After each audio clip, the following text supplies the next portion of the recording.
아버지의 발인을 불과 3시간 앞둔 새벽이었습니다. 평생 가족밖에 모르셨던 아버지. 그래서 저는 그분을 세상에서 가장 존경했습니다. 그런데 낯선 여자가 갓난아기를 업고 영정사진 앞에 나타나 이렇게 말하더군요. 아빠, 죄송해요. 제가 너무 늦게 왔어요. 그 순간 어머니는 충격에 쓰러지셨고 장례식장은 순식간에 아수라장이 되었습니다. 아버지의 장례식장에 나타난 20대 여자와 갓난아기. 도대체 아버지는 저희에게 무엇을 숨기셨던 걸까요? 이야기를 시작하기 전에 혹시 구독과 좋아요 눌러주셨나요? 여러분의 작은 관심이 저에게 큰 힘이 됩니다.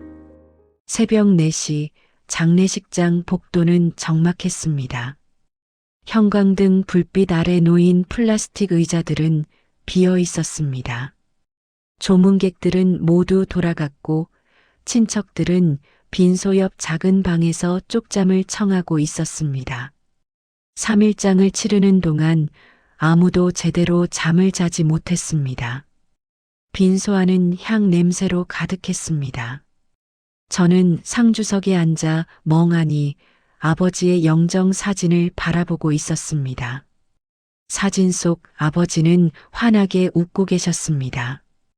5년 전 어머니 환갑잔치 때 찍은 사진이었습니다. 그때만 해도 아버지는 건강하셨습니다. 민서가 너라도 좀 쉬어라. 어머니가 지친 목소리로 말씀하셨습니다. 상복 차림의 어머니는 눈두덩이 퉁퉁 부어 있었습니다. 3일 동안 몇 번이나 우셨는지 모릅니다. 어머니가 먼저 주무세요. 저는 괜찮습니다. 거짓말이었습니다. 괜찮을 리가 없었습니다. 급성 심근경색으로 쓰러지신 아버지를 구급차에 실을 때부터 장례식장을 예약하고 부고를 돌리고 조문객들을 맞이하는 내내 저는 한 번도 제대로 울지 못했습니다. 장남이자 상주로서 해야 할 일들이 너무 많았습니다. 어머니는 결국 탈진하여 상주석 옆 소파에 몸을 뉘셨습니다. 저는 조용히 자리에서 일어나 아버지께 헌화된 국화꽃을 가지런히 정리했습니다. 시든 꽃잎 몇 개가 바닥에 떨어져 있었습니다. 저는 그것들을 하나하나 주워 쓰레기통에 버렸습니다. 그때였습니다. 빈소문이 삐걱 소리를 내며 열렸습니다. 새벽 4시에 조문객이 올 리 없었습니다. 저는 고개를 돌렸습니다. 형광등 불빛을 등진 채 누군가가 서 있었습니다. 역광 때문에 얼굴이 잘 보이지 않았습니다. 실례합니다. 가느다란 여자 목소리였습니다. 여자는 천천히 안으로 들어왔습니다. 20대 초반쯤으로 보였습니다. 낡은 검은색 패딩 점퍼를 입고 있었고 등에는 포대기로 무언가를 엎고 있었습니다. 자세히 보니 갓난아기였습니다. 여자는 쭈뼛거리며 빈소 안을 둘러보았습니다. 창백한 얼굴, 부스스한 머리, 그리고 충혈된 눈. 멀리서 오느라 고생한 것 같았습니다. 저는 의아했습니다. 이 시간에 아기를 업고 누가 찾아온 걸까요? 여자의 시선이 아버지의 영정 사진에 닿았습니다. 그 순간 여자의 얼굴이 일그러졌습니다. 아! 여자는 비틀거리며 앞으로 나아갔습니다. 신발도 제대로 벗지 못한 채 빈소 한가운데 털썩 주저앉았습니다. 등에 업힌 아기가 잠결에 칭얼거렸습니다. 아빠, 흑흑, 귀를 의심했습니다. 제가 너무 늦었어요. 아빠, 미안해요. 여자는 바닥에 손을 짚고 오열하기 시작했습니다. 어깨가 격렬히 떨렸습니다. 포대기 속 아기가 깨어나 울음을 터뜨렸습니다. 저는 그 자리에 굳어버렸습니다. 아빠, 방금 이 여자가 우리 아버지를 아빠라고 불렀습니까? 누구세요? 제 목소리가 떨렸습니다. 여자는 눈물 범벅이 된 얼굴을 들었습니다. 새벽 형광등 불빛 아래 여자의 눈빛이 절망과 슬픔으로 가득했습니다. 저는 이서진이라고 해요. 아빠의 딸이에요. 빈소한 공기가 얼어붙었습니다. 소파에 누워 계시던 어머니가 눈을 떴습니다. 옆방에서 쪽잠을 자던 친척 몇 명이 인기척을 듣고 빈소로 나왔습니다. 모두가 여자를 바라보았습니다. 저는 아무 말도 할 수 없었습니다. 딸, 아버지의 딸이라니? 여자는 다시 고개를 숙이고 울기 시작했습니다. 아기 울음소리와 여자의 흐느낌이 향 냄새 가득한 빈소에 울려 퍼졌습니다. 3일장 마지막 날 새벽 슬픔이 채 가시기도 전에 우리 가족에게 예상치 못한 불청객이 찾아왔습니다. 그리고 저는 아직 몰랐습니다. 이것이 시작에 불과하다는 것을. 수군대는 사람들, 여자의 통곡 소리가 빈소를 가득 채웠습니다. 아빠, 아빠. 저는 그 자리에 얼어붙어 있었습니다. 머릿속이 하얗게 변했습니다. 아버지의 딸이라는 말이 귓가에서 맴돌았습니다. 으응, 으아. 여자 등에 엎인 아기가 칭얼거리기 시작했습니다. 여자는 재빨리 포대기를 고쳐맸습니다. 아기를 달래려는 듯 등을 토닥였습니다. 하지만 아기의 울음은 점점 커졌습니다. 이게 무슨... 소파에서 일어나신 어머니가 중얼거렸습니다. 어머니는 멍한 표정으로 여자를 바라보셨습니다. 입술이 파르르 떨렸습니다. 저는 황급히 어머니 곁으로 다가갔습니다. 어머니, 괜찮으세요? 어머니는 대답하지 않으셨습니다. 그저 여자를 그리고 아기를 뚫어지게 바라보고 계셨습니다. 빈소 옆 작은 방 문이 열렸습니다. 쪽잠을 자던 친척들이 하나둘 나왔습니다. 고모와 작은아버지, 사촌형이 눈을 비비며 빈소 안으로 들어왔습니다. 무슨 소리야, 이 새벽에. 고모가 투덜거리다가 여자를 보고 멈춰 섰습니다. 저 사람은 누구야? 작은아버지가 물었습니다. 아무도 대답하지 못했습니다. 여자는 바닥에 주저앉은 채 계속 울고 있었습니다. 아기도 함께 울었습니다. 두 사람의 울음소리가 뒤섞였습니다. 아빠, 제가 너무 늦었어요. 진작 올걸. 미안해요. 고모가 헛기침을 했습니다. 저기 아가씨, 지금 누굴 아빠라고 부르는 거예요? 여자는 고개를 들어 영정 사진을 가리켰습니다. 저분이요. 제 아버지예요. 빈소 안이 술렁였습니다. 작은아버지가 눈을 크게 떴습니다. 사촌형은 어리둥절한 표정으로 저를 쳐다봤습니다. 뭐라고? 고모가 다시 물었습니다. 저는 이서진이에요. 아버지의 딸입니다. 침묵이 흘렀습니다. 고모와 작은아버지가 서로 눈빛을 주고받았습니다. 고모가 혀를 찼습니다. 아이고, 형님이. 쉿. 작은아버지가 고모를 제지했습니다. 하지만 목소리를 낮춘 그의 말이 빈소 안에 들렸습니다. 얌전한 고양이 부뚜막에 먼저 올라간다더니. 그러게 말이야. 형님 같은 분이 설마. 고모가 고개를 절레절레 흔들었습니다. 저는 주먹을 꽉 쥐었습니다. 작은아버지가 여자를 유심히 살펴보았습니다. 그리고 포대기 속 아기를 들여다봤습니다. 아기가 울음을 멈추고 눈을 껌뻑이는 순간이었습니다. 저 아기 코 좀 봐. 작은아버지가 속삭였습니다. 형님이랑 판박이네. 유전자 검사할 것도 없겠어. 정말이네. 코가 똑같아. 고모도 고개를 끄덕였습니다. 심장이 쿵쾅거렸습니다. 아버지, 평생 성실하게 살아오신 아버지, 가족을 위해 새벽부터 밤늦게까지 일하셨던 아버지, 저에게 정직하게 살라고, 떳떳하게 살라고 가르치셨던 아버지, 그런 아버지가 밖에 여자를 두고 아이까지 낳았다는 말입니까? 거짓말이야. 제 입에서 중얼거림이 새어나왔습니다.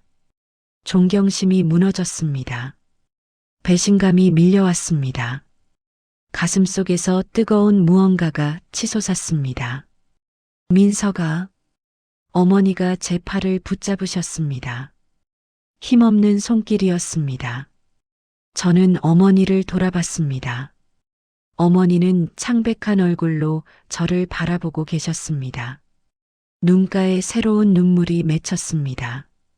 3일 동안 울고 또 울어 더 이상 눈물이 나오지 않을 줄 알았는데 어머니는 또 우셨습니다.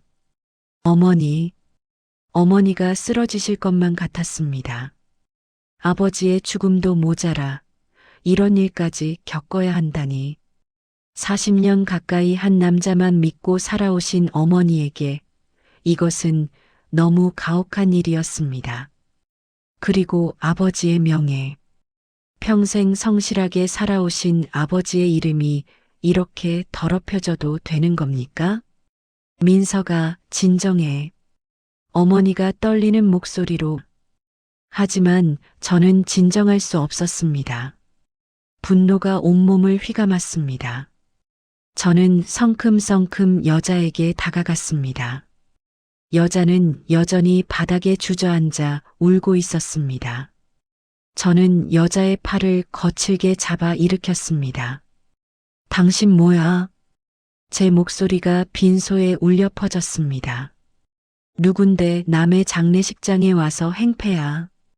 여자가 놀란 눈으로 저를 올려다봤습니다. 눈물로 범벅된 얼굴이었습니다. 저는 아버지가 당신 아버지라고? 증거라도 있어? 저는 거칠게 말했습니다. 돈이 필요해서 온 거 아니야? 장례식장에 나타나서 망자를 모욕하고 유가족을 협박하려는 거지? 아니에요. 여자가 고개를 저었습니다. 저는 정말 아버지가 닥쳐. 저는 소리쳤습니다. 빈소가 조용해졌습니다. 고모와 작은아버지가 숨죽여 지켜봤습니다. 어머니는 소파에 주저앉으셨습니다. 여자는 눈물을 뚝뚝 흘리며 저를 바라봤습니다. 나가. 당장 여기서 나가. 제 손이 떨렸습니다. 여자는 입술을 깨물었습니다. 그리고 천천히 고개를 끄덕였습니다. 죄송해요. 여자는 비틀거리며 몸을 돌렸습니다. 아기를 업은 채 신발도 제대로 신지 못하고 빈소를 나갔습니다. 문이 닫혔습니다. 저는 그 자리에 멍하니 서 있었습니다. 가슴이 뛰었습니다. 분노인지 슬픔인지 혼란인지 알 수 없었습니다. 민서가, 어머니의 목소리가 들렸습니다. 저는 천천히 고개를 돌렸습니다. 어머니는 영정 사진을 바라보고 계셨습니다. 당신, 정말 그런 사람이었어요? 어머니의 질문에는 대답할 사람이 없었습니다. 아버지는 이미 이 세상에 안 계셨으니까요. 여자는 빈소 밖으로 나갔습니다. 저는 그 뒷모습을 노려보았습니다. 낡은 패딩 점퍼, 포대기에 엎인 아기, 비틀거리는 걸음걸이, 모든 것이 계산된 연극처럼 느껴졌습니다. 민서가 괜찮아? 사촌 형이 조심스럽게 물었습니다. 저는 대답하지 않았습니다. 아버지, 평생 성실하게 사신 아버지가 정말 밖에 여자를 두었을까요? 불가능했습니다. 믿을 수 없었습니다. 저 여자 돈 노리고 온 거 아냐? 고모가 속삭였습니다. 요즘 그런 사람들 많잖아. 장례식장에 나타나서 고인의 숨겨진 자식이라고 우기면서. 그러게, 형님 같은 분이 그럴 리 없지. 작은아버지도 고개를 끄덕였습니다. 그 말에 저는 확신했습니다. 그래, 저 여자는 사기꾼이다. 아버지의 부고를 보고 돈 냄새를 맡고 온 것이다. 민서가 일단 앉아라. 진정하고. 어머니가 말씀하셨지만 저는 이미 빈소문을 박차고 나가고 있었습니다. 복도에 여자가 서 있었습니다. 엘리베이터 앞이었습니다.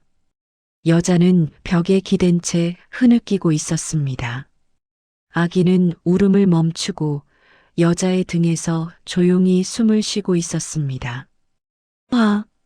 제 목소리에 여자가 화들짝 놀랐습니다. 저는 성큼성큼 다가갔습니다. 여자는 파르르 떨기 시작했습니다. 제발. 아버지 가시자마자 돈 냄새 맡고 왔어? 저는 냉정하게 말했습니다. 우리 아버지 재산, 당신 같은 사람들한테 줄 거 10원 한 장 없으니까 당장 나가. 여자는 고개를 저었습니다. 저는 돈 때문에 온 게 아니에요. 그래. 그럼 뭐 때문에 왔는데? 정말로. 아버지를 뵈러. 거짓말.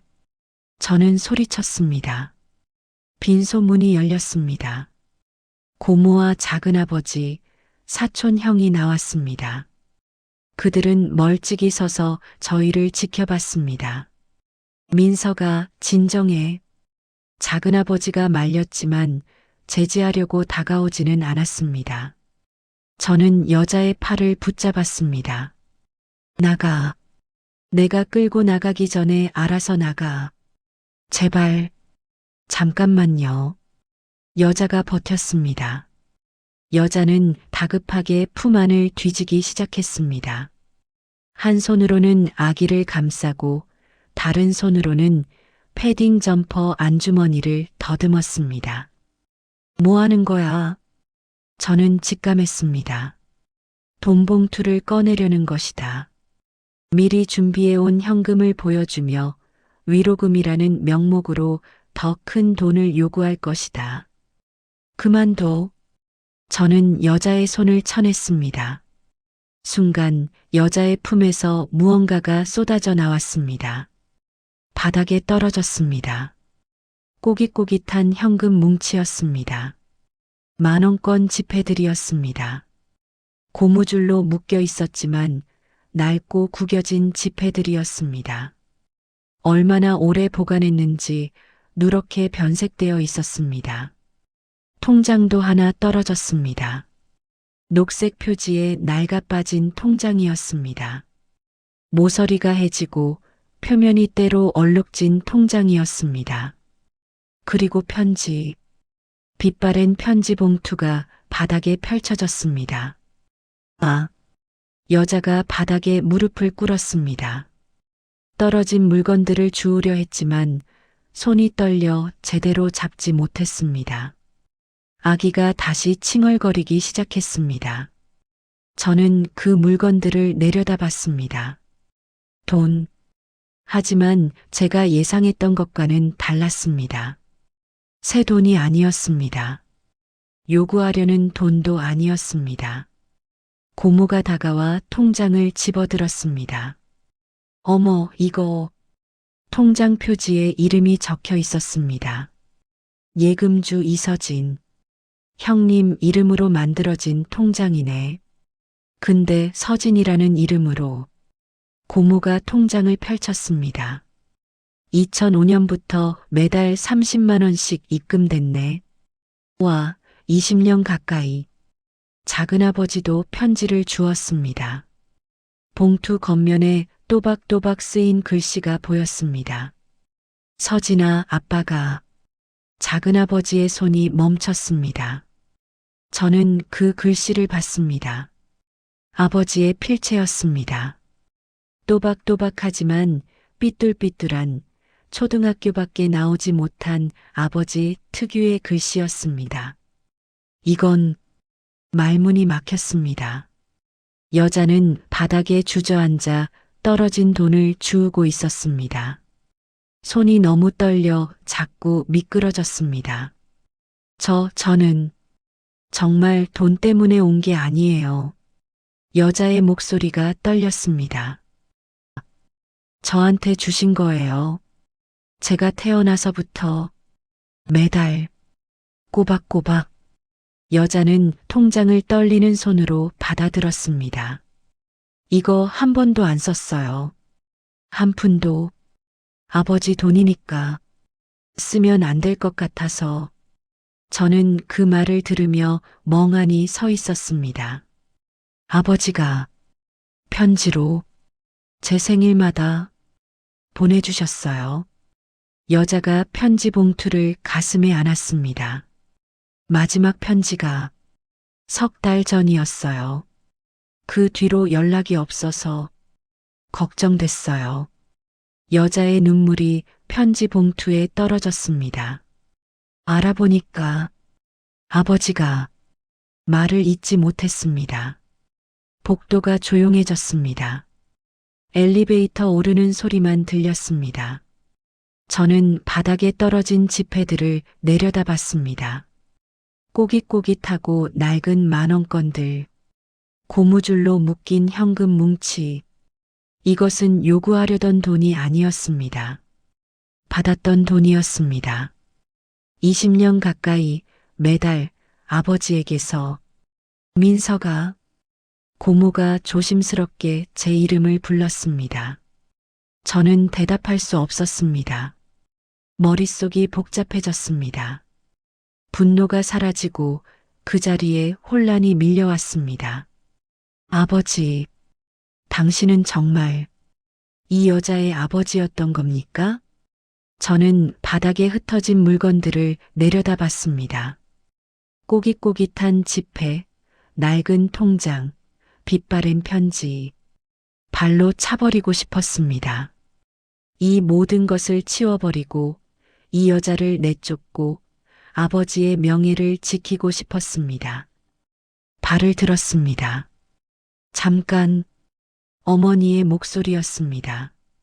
저는 멈춰 섰습니다. 어머니가 빈소에서 나오셨습니다. 비틀거리며 걸어오셨습니다. 고모가 황급히 어머니를 부축했습니다. 형님, 괜찮으세요? 나요. 어머니는 고모의 손을 뿌리쳤습니다. 그리고 천천히 바닥에 무릎을 꿇으셨습니다. 떨리는 손으로 편지를 집어드셨습니다.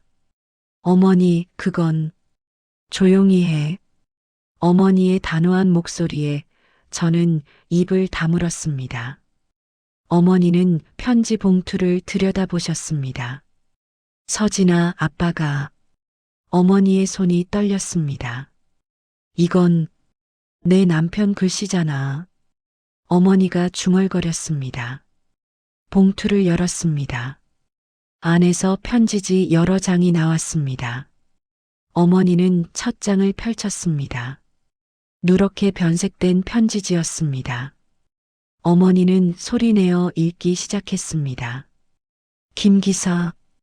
어머니의 목소리가 떨렸습니다. 자네가 나를 살리고 간 지 벌써 1년이네. 복도가 조용해졌습니다. 자네 딸 미정이는 걱정 말게. 미정? 저는 여자를 돌아봤습니다. 여자는 바닥에 주저앉은 채 고개를 숙이고 있었습니다. 서진이가 아니라 미정이? 어머니가 편지를 계속 읽었습니다. 내 목숨값으로 이 아이가 시집갈 때까지 친아비처럼 돌볼 것을 맹세하네. 친아비처럼 시집갈 때까지. 어머니의 손에서 편지가 떨어질 듯 흔들렸습니다. 자네 생명의 은인이자 자네 딸의 의부로서 김영주는 약속을 지키겠네. 의부, 의부사버지. 저는 그 단어에 얼어붙었습니다. 고모가 입을 가렸습니다. 작은아버지는 눈을 크게 떴습니다. 사촌형은 멍하니 서 있었습니다. 어머니는 편지지를 내려놓고 다른 편지를 집어들었습니다. 미정아, 오늘 내 생일이구나. 15살. 벌써 이렇게 컸네. 아빠, 아니, 김아저씨는 오늘도 내가 건강하길 빌었단다. 어머니의 목소리가 흔들렸습니다. 내가 잘 자라고 있다는 소식을 듣고 기뻤어. 공부도 열심히 한다고 들었고, 내 친아버지 김 기사님도 하늘에서 기뻐하실 거야. 편지는 계속되었습니다. 어머니는 다른 편지를 펼쳤습니다. 미정아, 21살 생일 축하한다. 대학도 졸업하고 이제 사회인이 되는구나. 아저씨는 자랑스럽단다. 또 다른 편지. 미정아, 결혼한다고 들었어. 축하한다. 내 친아버지와의 약속을 지켰구나. 이제 아저씨의 역할은 여기까지인 것 같구나. 어머니가 마지막 편지를 집어들었습니다. 가장 최근 편지인 듯 했습니다. 미정아, 아니, 이제는 서진이 엄마구나. 내가 아기를 낳았다는 소식을 들었어. 축하한다. 아저씨는 많이 아프구나. 아마 오래 못 갈 것 같아. 어머니의 손이 심하게 떨렸습니다. 미안하구나. 얼굴 한번 보지 못하고 가게 될 것 같아. 하지만 괜찮아. 내 친아버지께 떳떳하게 갈 수 있을 것 같아. 약속 지켰다고, 내 딸 잘 키웠다고 말씀드릴 수 있을 것 같아. 편지가 끝났습니다. 어머니는 편지지를 가슴에 안았습니다. 당신, 이런 일을. 어머니가 흐느꼈습니다. 저는 그 자리에 굳어 있었습니다. 김 기사, 20년 전 교통사고, 아버지를 살리고 간 사람, 그리고 고아가 된 딸, 퍼즐 조각들이 맞춰졌습니다. 형님이, 고모가 눈물을 닦았습니다. 은인의 딸을 20년 동안 작은아버지도 목이 메었습니다. 그것도 아무에게도 말하지 않고 여자가 고개를 들었습니다. 저는 친아버지를 기억하지 못해요. 여자의 목소리가 떨렸습니다. 3살 때 사고로 돌아가셨으니까요. 그런데 김영준 아저씨가 제 생일마다 편지를 보내주셨어요. 생활비도 보내주시고 여자가 통장을 꺼냈습니다. 저는 한 번도 쓰지 않았어요. 아저씨 돈이니까 제가 쓸 자격이 없다고 생각했어요. 왜? 어머니가 물었습니다. 왜 한 번도 안 만났니? 아저씨가 그러지 말라고 하셨어요. 여자가 편지를 가리켰습니다. 가족들이 오해할까봐, 특히 아드님이 상처받을까봐 절대 찾아오지 말라고. 아들, 저 때문에. 그런데 3달 전부터 편지가 안 왔어요. 걱정돼서 알아봤더니 여자의 목소리가 끊겼습니다. 아저씨가 돌아가셨다는 걸 알았어요. 그래서 마지막으로 인사라도 드리려고. 여자는 다시 울기 시작했습니다. 죄송해요. 제가 말썽을 일으켰네요. 그냥 한 번만 뵙고 싶었어요. 감사하다고 말씀드리고 싶었어요. 저는 그 말을 들으며 무너져 내렸습니다. 무릎이 꺾였습니다. 바닥에 주저앉았습니다. 아버지, 당신은 바람을 피운 게 아니었습니다. 숨겨둔 가족이 있었던 게 아니었습니다. 20년 동안 묵묵히 은인의 딸을 지켜주셨던 겁니다. 아무에게도 말하지 않고 인정받지 못할 것을 알면서도 오해받을 것을 감수하면서도 아버지, 제 입에서 흐느낌이 새어나왔습니다. 죄송합니다. 제가 꽃뱀이라고 했습니다. 사기꾼이라고 했습니다. 쫓아냈습니다. 아버지의 마지막 약속을 20년의 헌신을 저는 발로 차버리려 했습니다. 죄송합니다. 눈물이 쏟아졌습니다. 3일 동안 참았던 눈물이 터져 나왔습니다. 복도에 울음소리만 가득했습니다. 어머니와 저, 그리고 여자의 울음이 뒤섞였습니다. 빛바랜 편지가 바닥에 흩어져 있었습니다. 20년 전의 약속이, 지켜진 약속이 그렇게 우리 앞에 펼쳐져 있었습니다. 새벽이 밝아오고 있었습니다. 장례식장 창문 너머로 희미한 햇살이 스며들었습니다. 3일장 마지막 날 아침이었습니다. 저는 복도 바닥에 주저앉아 있었습니다. 고개를 들 수가 없었습니다. 아버지, 당신은 불륜을 저지른 게 아니었습니다. 숨겨둔 가족이 있었던 게 아니었습니다. 20년 동안 생명의 은인에 대한 의리를 지키신 것이었습니다. 목숨보다 귀하게 여기신 것이었습니다. 그런데 저는 그것을 더럽혔습니다. 사기라고, 꽃뱀이라고 함부로 말했습니다. 죄송합니다. 중얼거림이 계속 흘러나왔습니다. 민서가, 어머니의 목소리가 들렸습니다. 저는 천천히 고개를 들었습니다. 어머니는 미정 씨를 꼭 껴안고 계셨습니다. 미정 씨는 어머니 품에서 흐느끼고 있었습니다. 포대기 속 아기도 작게 칭얼거렸습니다. 미안하다 아가. 어머니가 미정 씨의 등을 토닥였습니다.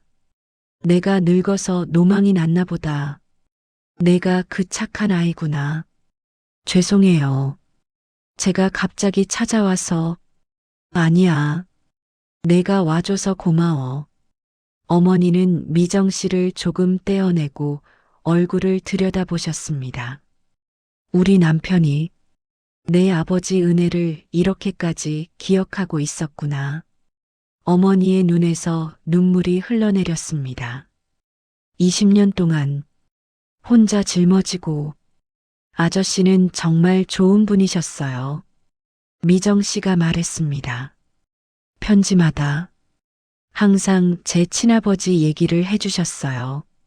제가 기억하지 못하는 아버지를 살아계신 것처럼 이야기해 주셨어요. 고모가 코를 훌쩍였습니다. 작은아버지는 눈물을 닦았습니다. 형님이 그런 분이셨지. 의리 하나는 끝내주는. 그러게 말이야. 친척들은 머쓱한 표정으로 서로를 쳐다봤습니다. 우리가 오해를 했네. 아침 준비나 할까? 고모가 말했습니다. 친척들은 하나둘 자리를 떠났습니다. 사촌 형은 제 어깨를 가볍게 두드리고 갔습니다. 복도에 저와 어머니, 그리고 미정 씨만 남았습니다. 저는 천천히 일어났습니다. 미정 씨에게 다가갔습니다. 죄송합니다. 제 목소리가 떨렸습니다. 제가 너무 심하게 말했습니다. 미정 씨는 고개를 저었습니다. 아니에요. 제가 갑자기 찾아와서. 아닙니다. 저는 고개를 숙였습니다. 아버지의 뜻을 몰라봤습니다. 용서해 주십시오. 미정 씨는 잠시 망설이더니 말했습니다. 저야말로 아저씨 가족들께 상처를 드려서. 아니에요. 어머니가 미정 씨의 손을 잡았습니다. 내가 와줘서 다행이야. 남편이 얼마나 좋아하겠니? 어머니는 빈소를 가리켰습니다. 들어가자. 아버지한테 인사해야지. 세 사람은 빈소로 들어갔습니다. 영정사진 속 아버지가 환하게 웃고 계셨습니다. 미정 씨는 아버지 앞에 무릎을 꿇었습니다. 아저씨, 뵈러 왔어요. 미정 씨의 목소리가 떨렸습니다. 20년 동안 감사했어요. 아저씨 덕분에 저는 잘 자랐어요. 어머니가 옆에 앉았습니다. 여보, 미정이가 왔어. 당신이 그렇게 애지중지하던 그 아이 말이야. 저도 무릎을 꿇었습니다. 아버지, 죄송합니다. 아버지의 마음을 몰라봤습니다. 향 냄새가 빈소에 가득했습니다. 조용한 아침이었습니다. 미정 씨가 포대기를 풀었습니다. 아기를 조심스럽게 안아 올렸습니다. 아저씨, 제 딸이에요. 이름은 서윤이에요. 아기는 눈을 껌뻑이며 영정 사진을 바라봤습니다. 어머니가 아기를 들여다보셨습니다. 어머, 정말 예쁘네. 할머니, 미정 씨가 조심스럽게 말했습니다. 이렇게 불러도 될까요? 어머니는 잠시 말이 없으셨습니다. 그러다 천천히 고개를 끄덕이셨습니다. 그래, 이제 내가 내 딸이다. 어머니가 미정 씨를 다시 껴안았습니다. 남편이 20년 동안 지켜준 딸이니까 내가 이어받아야지. 미정 씨가 와락 울음을 터뜨렸습니다. 저는 그 광경을 바라보며 눈물을 흘렸습니다. 아버지, 당신은 평생 그렇게 사셨습니다. 말없이 묵묵히 의리를 지키며 인정받지 못해도 오해받아도 당신이 옳다고 믿는 길을 걸으셨습니다. 민서가, 어머니가 저를 불렀습니다. 미정이 데리고 식당 가서 뭐 좀 먹여라. 새벽부터 왔을 텐데 배고프겠다. 네, 어머니. 저는 미정 씨에게 다가갔습니다. 가시죠. 제가 안내하겠습니다. 미정 씨는 망설였습니다. 괜찮아요. 저는, 아닙니다. 저는 정중하게 말했습니다. 아버지라면 그러셨을 겁니다. 미정 씨는 천천히 고개를 끄덕였습니다. 장례식장 지하 식당은 한산했습니다. 저는 미정 씨를 자리에 앉혔습니다. 아기를 안은 채 앉은 미정 씨는 여전히 불편해 보였습니다. 뭘 드시겠어요? 괜찮아요. 저는 육개장 드세요. 저는 카운터로 가서 육개장 2그릇을 주문했습니다. 뜨끈한 육개장이 나왔습니다. 드세요. 몸 따뜻하게 하셔야죠. 미정 씨는 조심스럽게 숟가락을 들었습니다. 한 숟갈 떠서 입에 넣었습니다. 맛있네요. 천천히 드세요. 저도 육개장을 떴습니다. 뜨겁고 얼얼한 국물이 목구멍을 타고 내려갔습니다. 3일 동안 제대로 먹지 못했던 몸이 반응했습니다. 두 사람은 말없이 육개장을 먹었습니다. 민석 씨, 미정 씨가 조심스럽게 말했습니다. 정말 죄송해요. 제가, 아닙니다. 저는 고개를 저었습니다. 제가 죄송합니다. 아버지의 마음을 몰라봤으니까요. 미정 씨가 아기를 내려다봤습니다. 서윤이는 비록 아저씨와 핏줄은 아니지만 손녀입니다. 제가 말했습니다. 아버지의 사랑이 낳은 손녀니까요. 미정 씨의 눈에 눈물이 고였습니다. 감사합니다. 저는 육개장을 계속 먹었습니다. 창밖으로 해가 떠오르고 있었습니다. 3일장 마지막 날 아침이었습니다. 아버지의 장례는 오후에 끝날 것입니다. 발인을 하고 화장을 하고 납골당에 모실 것입니다. 하지만 아버지는 끝나지 않을 것입니다. 아버지의 의리는, 아버지의 사랑은 계속될 것입니다. 미정 씨를 통해서, 어머니를 통해서, 그리고 저를 통해서, 아버지, 저는 중얼거렸습니다. 고맙습니다. 아버지로 살아주셔서. 육개장 그릇이 비었습니다. 따뜻한 아침이었습니다.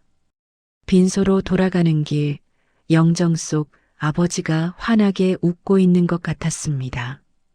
20년의 약속이 지켜졌다는 듯이, 의리를 다했다는 듯이, 그렇게 아버지의 장례는 끝나갔습니다. 여러분도 비슷한 경험이 있으신가요? 아니면 지금 용기가 필요한 순간을 보내고 계신가요?